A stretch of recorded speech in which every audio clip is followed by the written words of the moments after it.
The day I turned 18, I walked a helium balloon up my 5th floor apartment in Chinatown, Manhattan, and I walked in to see my dad. My dad's usually working 6 days a week as a construction worker, and he shouldn't have been home at that time. And he saw my balloon and was like, "Oh, 係你生日喎. Oh, it is your birthday." And he looked so sad.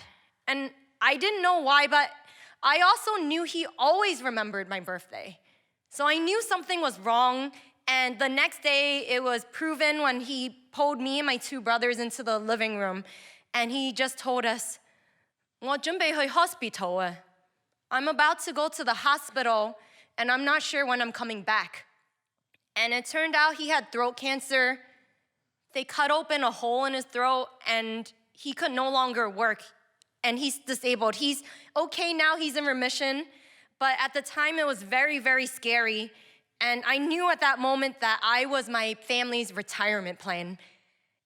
And I think I had known this all my life because I had worked really, really hard translating. And, when I went to my high school, Brooklyn Tech, I worked really hard for a 96 average.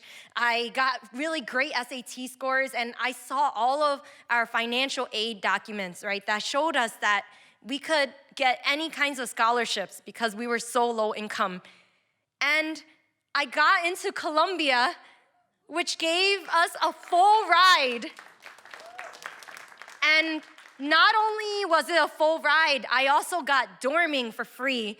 And so when it came the day to move out, I got a 1-day Metro card, and me and my brothers took turns taking all of my stuff in big suitcases and bags up to Columbia and back to Chinatown for 4 years. We did that. When I would work the campus jobs, I found that I was making more money per hour than my mom was in her full-time job. So I knew even more that we had to really succeed, me and my brothers. And all I wanted to do since I was 6 years old was be a teacher. But I graduated in 2011, right after the 2008 recession, and there was a hiring freeze in New York City. So I figured maybe there will be a job that's even more stable, that at least I think is stable, that less people want but will make a bigger impact, which is being a special education teacher. And that job was in Chicago. So my older brother couldn't get a job in New York City either, so he was moving to Philadelphia.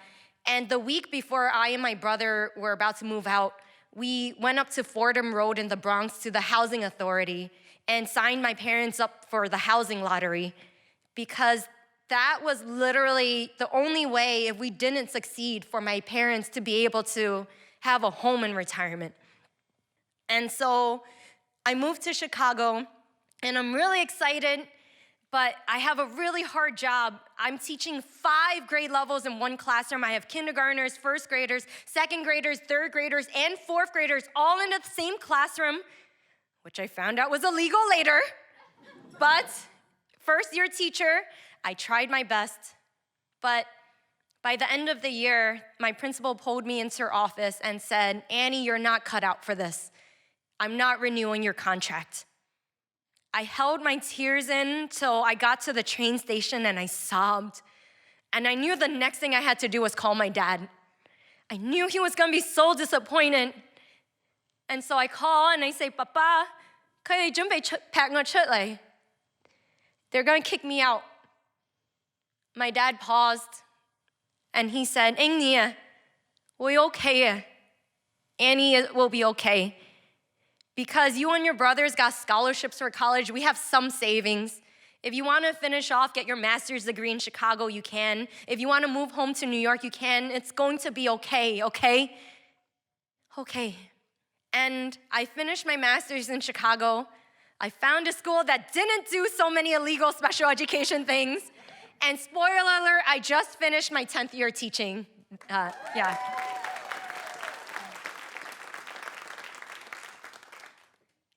But after 5 years in Chicago, I realized I wanted to help my family and be home in person. And so I moved home to New York. And it was okay for a little bit. But then my dad would call me at 8 p.m. and be like, "Where are you?" They were like, you shouldn't be going on dates, even though they were also saying you should already be married and have kids. I was just starting to argue with my dad every day. And I had moved home to help my parents with rent, but if I stayed home, I would kill my parents. And so I told my parents I was going to move out. And my mom pulled me aside and said, Nia, 我哋點交租啊? Annie, how are we going to pay rent? They had some savings. My mom was about to retire the next month, and that plus Social Security was going to run out at some point. And even if my brothers and I could pay for rent for them, it was a fifth floor walk up, and my dad's knees were already starting to tremble, and when they got older, we couldn't do it anymore. And I felt so guilty every single day for months for moving out. I still saw my parents every week, but I just felt like the bad daughter, and I didn't know what was going to happen. And then one day, 6 months later, my mom sent me a text message to translate. It's a piece of mail, and it's from the Housing Authority. And I got to translate something I never thought would happen. It took them 25 years of being in this housing lottery, and I say, 你贏咗六合彩啊. You won the housing lottery. And we spent the next few months packing up, signing the lease, getting the keys. I have my 7-day Metro card now as a teacher, and I am helping my parents get all their stuff on the subway. And my mom pulled me aside, and she said 3 things to me. Annie, 我哋會 okay 啦. Annie, we are going to be okay now. Annie, 我哋可以慳錢俾你啦. Annie, we can save money for you now. Annie, 我可以做你媽咪啦. Annie, I can be your mom now. And that's when I knew I no longer needed to hustle. Thank you.